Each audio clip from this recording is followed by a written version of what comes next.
దళపతి విజయ్. ఆయన సేవా మనోభావం కోట్లాది అభిమానులకు ఆదర్శం. అందుకే ఆయనకు తమిళనాడులో అభిమానులు కాదు భక్తులు ఉన్నారు. ఆయన సినిమా రిలీజ్ అయితే చాలు ఆ రోజు తమిళనాడు రాష్ట్రం అంతా పండగల వాతావరణం నెలకొంటుంది. ఇక ఆయన పుట్టినరోజు వస్తే చాలు రాష్ట్రం అంతా ఆయన ఫ్యాన్స్ సేవా కార్యక్రమాలు, రక్తదానాలు చేస్తారు. అలాంటి స్టార్ హీరో అయిన విజయ్ గురించి పూర్తిగా తెలుసుకుందాం. విజయ్ అసలు పేరు జోసెఫ్ విజయ్ చంద్రశేఖర్. 1974 జూన్ 22న చెన్నైలో జన్మించడం జరిగింది. ఆయన తండ్రి ఎస్ఏ చంద్రశేఖర్, ప్రముఖ దర్శకుడు. తల్లి శోభ, ఒక బ్లాక్ సింగర్. చిన్నప్పటి నుంచే విజయ్ సినిమాల పట్ల ఆసక్తితో పెరిగాడు. విజయ్ చిన్నప్పుడు చాలా చురుకైన మరియు ఆత్మవిశ్వాసం ఉన్న పిల్లవాడు. అయితే విజయ్ చిన్నతనంలోనే ఆయన కుటుంబానికి తీవ్ర దుఃఖం కలిగింది.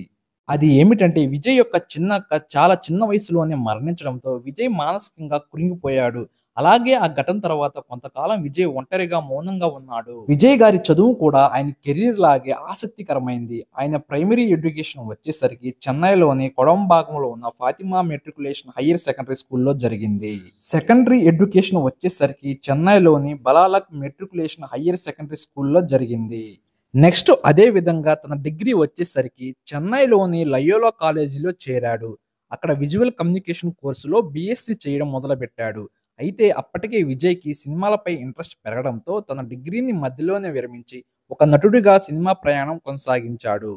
నెక్స్ట్ విజయ్ గారి సినిమా ప్రయాణం వచ్చేసరికి విజయ్ గారు చిన్న వయసులోనే అనేక చిత్రాల్లో చైల్డ్ ఆర్టిస్ట్గా నటించాడు. 1992లో తన తండ్రి దర్శకత్వంలో వచ్చిన నాలయ్య తీర్పు ద్వారా హీరోగా పరిచయమయ్యాడు.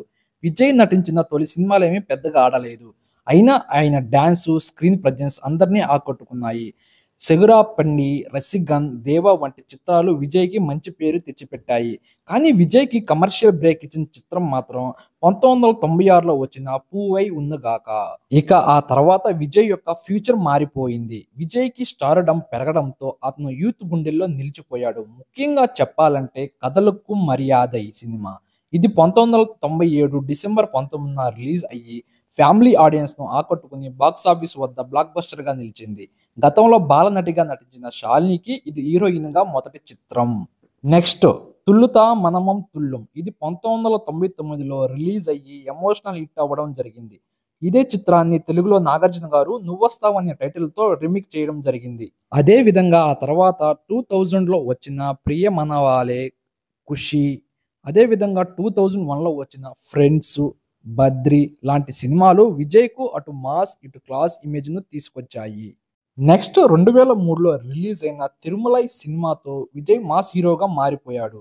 ఇక ఆ తర్వాత చూసుకుంటే 2004లో రిలీజ్ అయిన గిల్లీ అతిపెద్ద బ్లాక్ బస్టర్ గా నిలిచింది. ఆ తర్వాత చూసుకుంటే 2005లో రిలీజ్ అయిన తిరుపాచి, అదే విధంగా 2007లో రిలీజ్ అయిన పోకిరి, అదే విధంగా 2009లో వచ్చిన వెటై కారన్ అన్ని మాస్ సినిమాలే. Vijay style, dance, powerful dialogues మరియు ఫైట్ సీన్స్ అభిమానులను విపరీతంగా ఆకర్షించాయి. తర్వాత కొంతకాలం వరుస ఫ్లాప్స్ తో అదే విధంగా సోరా, కావాలని సినిమాలతో అనేక విమర్శలు, సందేహాలు విజయ్కు ఎదురయ్యాయి. ఆ తర్వాత 2011లో వచ్చిన వేలాయుధం సినిమా ద్వారా మళ్ళీ విజయ్ ఫామ్ లోకి రావడం జరిగింది. ఆ తర్వాత వచ్చిన విజయ్ సినిమాలు నెమ్మదిగా సామాజిక మెసేజ్ ఇవ్వడం జరిగింది. అవి ఏంటో ఒకసారి చూద్దాం. తుపాకీ 2012లో రిలీజ్ అవడం జరిగింది. ఇది ఒక ఆర్మీ కథ. ఈ సినిమాతో ఆయన తెలుగులో కూడా హిట్ అందుకోవడం జరిగింది. ఇంకా ఆ తర్వాత వచ్చిన సినిమా కత్తి. ఇది 2014లో రిలీజ్ అవడం జరిగింది. ఇది ఒక కార్పొరేట్ కంపెనీల వల్ల వ్యవసాయం చేసే రైతులు ఎలాంటి సమస్యలు ఎదుర్కొంటున్నారు అనేది ఈ కథ. ఈ సినిమాని తెలుగులో చిరంజీవి గారు 2017లో ఖైదీ నెంబర్ 150గా తీయడం జరిగింది. నెక్స్ట్ ఆ తర్వాత వచ్చిన మెర్సల్ మూవీ, తెలుగులో అదిరింది. తర్వాత సర్కార్.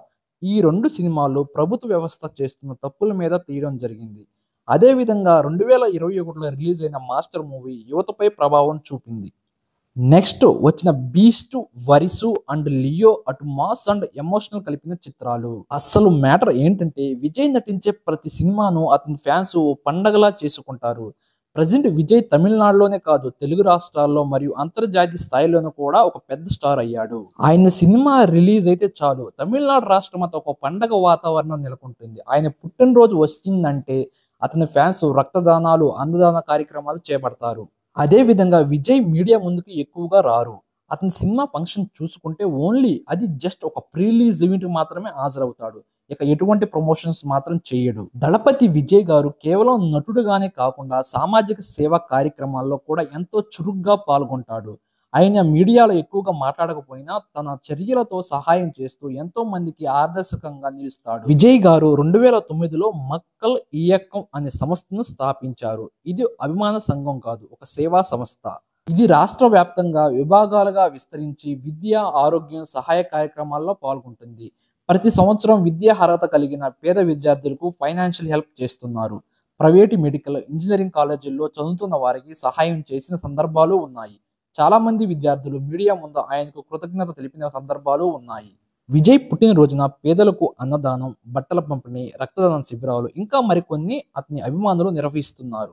నెక్స్ట్, ప్రకృతి విపత్తులు జరిగినప్పుడు విజయ్ గారు తన వంతు సహాయం చేశారు. నెక్స్ట్, అదే విధంగా పేద కుటుంబాలు వైద్య ఖర్చులు భరించలేని స్థితిలో ఇతను ఆర్థిక సహాయం చేశాడు. అదే విధంగా అభిమానుల ద్వారా కొన్ని చిన్న ఆసుపత్రులకు మెడికల్ సామాగ్రి అందజేయడం జరిగింది. నెక్స్ట్, అదే విధంగా ప్రజలలో ఓటింగ్ హక్కు గురించి అవగాహన పెంచే కార్యక్రమంలో పాల్గొన్నాడు. తన సినిమాల ద్వారా ప్రజలలో రాజకీయ చైతన్యం తీసుకొచ్చాడు. ఆ టైంలో పార్టీ లేకపోయినా ప్రజల సమస్యలపై ఓ పౌరునిగా మాట్లాడాడు. చిన్న పిల్లల విషయానికి వస్తే వాళ్ళ విద్య, ఆరోగ్యం కోసం తరచూ సహాయం చేస్తున్నారు. క్యాన్సర్ బాధిత పడిన చిన్నారులకు వైద్యం చేయిస్తున్నారు. ఇక్కడ ఒకటి గమనిస్తే విజయ్ గారు ఎప్పుడూ మీడియా పబ్లిసిటీ కోసం వారు సేవలు చేయరు. ఎక్కువగా తన పేరు బయట పెట్టకుండా సహాయం చేస్తారు. ఆయన దృష్టిలో పబ్లిసిటీ ముఖ్యం కాదు, మానవత్వమే ముఖ్యం. ఇప్పుడు చూస్తే విజయ్ గారు తమిళనాడులో ఒక రాజకీయ పార్టీ స్థాపించడం జరిగింది. ఒకసారి దాని గురించి చూస్తే ఆ పార్టీ పేరు టీవీకే, అంటే తమిళిగా వెట్రి కజకం పార్టీ. దీనిని 2024 ఫిబ్రవరి 2న విజయ్ గారు స్థాపించడం జరిగింది. 2024 జులైలో విజయ్ గారు నీట్ టెస్ట్ గ్రామీణ విద్యార్థుల పట్ల పక్షపాతంతో ఉన్నందున ఆ నీట్ టెస్ట్ను నిషేధించాలని పిలుపునిచ్చాడు. అదే విధంగా విద్య మరియు పారిశుద్ధ్య విభాగాలను ఉమ్మడి జాబితా నుండి రాష్ట్ర జాబితాకు తరలించాలని కోరాడు. ఇక్కడ ఈ పార్టీ తమిళనాడులో డిఎంకేని, కేంద్రంలో బీజేపీ యొక్క పాలక వ్యవస్థను వ్యతిరేకిస్తుంది. టీవీకే పార్టీ యొక్క మొట్టమొదటి సమావేశం 2024 అక్టోబర్ 27న విక్రవాండిలో నిర్వహించడం జరిగింది. సుమారు ఈ సమావేశంలో 8 లక్షల నుంచి 12 లక్షల వరకు ప్రజలు హాజరవ్వడం జరిగింది.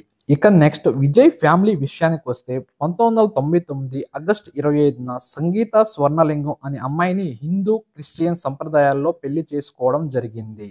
వారికి 2 పిల్లలు. కుమారుడు జాసన్ సంజయ్ 2000లో లండన్లో జన్మించాడు. అదేవిధంగా కుమార్తె దివ్యశాష 2005లో చెన్నైలో జన్మించింది. అదేవిధంగా విజయ్ గారు యువతకు ఇచ్చే సందేశాలు మామూలుగా ఉండవు. వాటిలో నాకు ఇష్టమైన సందేశం ఏమిటంటే, ఏ పనినైనా ప్రేమతో చేయండి, విజయం మీదే.